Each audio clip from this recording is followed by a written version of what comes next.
time a persecution happened, they start jumping ship, abandoned like rats. Weak suckers. They're afraid of what man can do. I don't care what man can freaking do to me. You understand that? So this is pretty wild. The feds say that David E. Taylor's ministry pulled in $50 million. But when it's time to fight charges that could probably lock him up for life, he's in court saying, you know what? I'm broke. I want to talk about this. Let's get into it. So here's what I missed the first time around going through this, that David E. Taylor, the so-called apostle who allegedly ran his ministry like a cult and pulled in over $50 million, shows up to federal court with a court-appointed attorney. So this is the man that lived in mansions, he flew first class, had all those cars, rocked the luxury goods. But when it's time to fight the charges that could lock him up for life, suddenly he's broke. If I'm exposing them, that don't mean you ain't God, you ain't me. You don't have the power to judge people like I do. Can't afford a lawyer, needs one from the public defender's office. So that's pretty interesting, because if the money's gone, we have to ask, did he spend all of it? Is it tied up somewhere? Did he hide it? Did he just spend it all? Or is he trying to play the system like how he played his followers? I mean, either way, this idea that he may be possibly broke is completely wild. When you think about it, usually a court-appointed attorney is what you get when you tell the judge you can't afford one. Everyone has a right to an attorney. But we have to be real here, public defenders work a lot. They're drowning in cases. They don't have the time or the resources to build a defense strategy for a guy facing these kind of federal charges. This is massive stuff. You're putting your whole life in the hands of a person that is too busy. When it comes to Diddy, if he had a court-appointed attorney, do you think he would have the same results that he had in the last couple of months? Probably not. This is like showing up to the Super Bowl with a JV coach. So if Taylor is really broke, that's problem number one. And if he's not broke and is trying to game the system, that's problem number two. Either way, it looks bad. Do he think he's going to be able to get out of this when the feds are on you with a court-appointed attorney? I got a chance to sit on Jehovah's lap, y'all. I'm not lying. He put me in his lap and he started singing to me. Did you not know our Father? He's a person. I was shocked. I said, Jehovah sings? This ministry allegedly pulled in $50 million. It could be even more than that. That's like NBA contract money. And yet he's standing in front of a judge saying, sorry, I'm tapped out. Again, what happened? Did he just blow all that money on the houses, the jets, the clothes, and the food? Did the government freeze everything in the raid? Or maybe, and I'm just speculating here, he's got money stashed somewhere, but he doesn't want to touch it because paying for a lawyer would mean admitting the cash is there. Either way, it doesn't make a whole lot of sense. That's a crazy image anyway. The millionaire pastor is asking taxpayers to cover his lawyer when he's accused of stealing from taxpayers through food stamps. And we'll talk about that in a little bit. The irony is on steroids here. And here's the saddest part, or the funniest, depending how you see it. For all the years he has allegedly spent manipulating people, exploiting people, controlling people, building this empire. And when it's time to fight for his life, he's standing alone. No family stepping in, helping him to hire an attorney. Where's the friends? Writing checks? Where's the loyal inner circle waiting to burn their savings to help him? Maybe that's what happens when you build your entire life on manipulation. The love isn't real, the support isn't real, and when the heat comes down, you're basically on your own. He's a wolf with no pack. And those type of wolves don't last long alone. Oh, that David Taylor, he in trouble again. See, something wrong with his life. No, something is very good about my life. The more that trouble and tribulation come, that's how God get me into the kingdom. See, people who don't know the word, when they don't study, you see, they have the wrong concept, and they will sound right because they sound spiritual. I've seen people come to my ministry, and then when God allowed one of the big seven to hit my life, or a trial or an attack or a persecution, they all start leaving. That's how I know they're offended.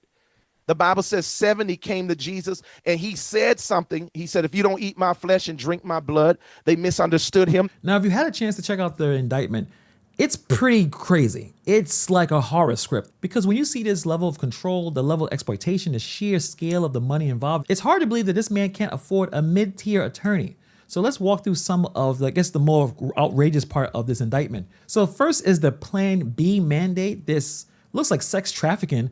This is where the armor bearers, his people, they weren't security guards. It was just young church members pressed into this unpaid slavery, had a job that basically went beyond just running errands. They were allegedly forced to chauffeur women to Taylor and then made sure that those women took Plan B afterwards. I'm sure you guys know what Plan B is. That's reproductive control. Imagine your pastor writing a rule book for your body. And that's not a rumor, that's in the indictment. Federal documents spell out the exploitation wasn't an accident, it was policy. I told you how the Lord spoke to me that there are 200 that can give $10,000. I need 200 of you to sow a $10,000 seed. Then he told me there was another 200 or more that can give 10,000 over a period of time. I think for 3 weeks now I've been asking you, and some of you have obeyed, but some of you have been stalling, and I know you have the finance. I want you to obey today. I want you to give to God's work. The next crazy part of the indictment was this food stamp fraud. Again, the man had $50 million. Victims were told to lie to the government, say that they were homeless, apply for benefits, and then turn those EBT cards over to Taylor's crew. And where did the food go? Straight to feeding the staff and operations, not the victims, not the people actually applying. Imagine how cold that is. You already have $50 million coming in. You're forced people to spend hours trying to get as much money from the public as possible. But you're still nickeling and diming your own flock with government aid meant for the poorest and the most unfortunate. That's not just greed, that's humiliation. A man shameless enough to raid food stamps, maybe he's shameless enough to claim poverty in front of the judge. It's the same pattern, squeeze everyone else dry while you protect your own money and your own lifestyle. Another one here, if you worked under David E. Taylor and you miss a quota, you're gonna get some punishment. You're gonna be on a peanut butter and jelly diet for 21 days. Fail to meet expectations, no dinner for you. You step too far out of line, the garage is your new bedroom. Fall asleep during the grind, they'll wake you up with cold water to the face. A ministry that preached about salvation but ran basically some kind of bootleg prison camp. How many want to sow into a move of God like this? Last night, the offering was very, very low. Ushers, get the offering envelopes out right now. The offering was incredibly low last night with the amount of people. I don't want you to cheapskate. I don't want you to throw a 20. Some of you can give $1,000. Be obedient. While his followers were eating peanut butter and jelly sandwiches, Taylor was allegedly dining first class. While they slept on garage floors, he was sleeping in luxury. He put his people through hell just to prove his control. And now he's the one facing a system that won't bend to him. He literally had a group chat titled Military Boot Camp 5 Taylor. That wasn't a joke. That was the label. Members ordered to work until 4 in the morning and get back up at 8. That's 4 hours of sleep on a good night. Everyone knows that the cult's playbook 101 is to break people down physically so they can't resist mentally. Taylor himself knew how powerful this tactic was, and he weaponized exhaustion to break down his followers. You're just an idiot. That's the way a bunch of you chumps are out here. You're wicked, and you're a traitor, and you ain't clean.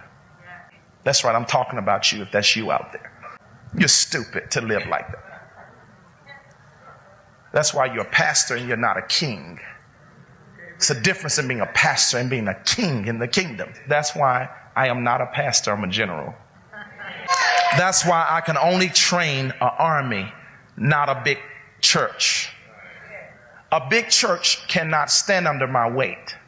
They always secretly talking about leadership or something leadership has done that ain't right. You understand? And they start getting people on it. That's a traitor. So it's possible he blew through all that money because the indictment also says that he spent it on the luxury houses, the airplane tickets, the clothing, the cars, the lifestyle that went straight out of a rap video. It was funded by donations and fueled from people living on peanut butter and jelly sandwiches and sleeping in garages. Starve the flock, feed the shepherd. So when you put all this together, the control over the bodies, the food stamp scams, the cruel punishments, lack of sleep, the luxury living, that's a man without money? Or that's a man who burned through it, hiding it, or has it seized.